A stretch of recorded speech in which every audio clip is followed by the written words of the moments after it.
วันหนึ่งพระเยซูลงเรือไปกับสาวกของพระองค์และพระองค์ตรัสว่าให้เราข้ามไปอีกฝั่งหนึ่งของเลสาบว่างเรือแล่นอยู่พระเยซูทรงลับไป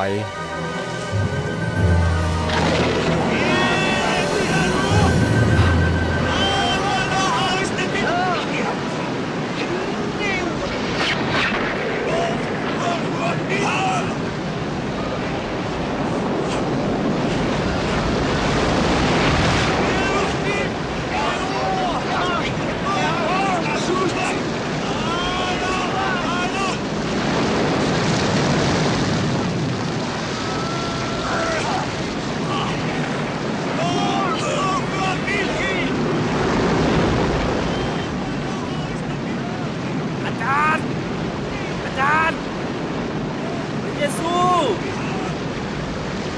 พวกผมไม่ตายแล้วคือกำลังโถมเข้ามาในเรือ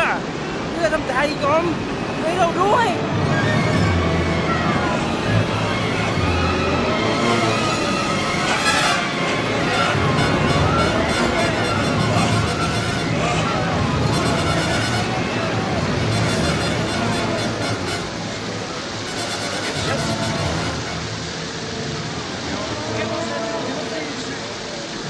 เรารอดตายกันแล้ว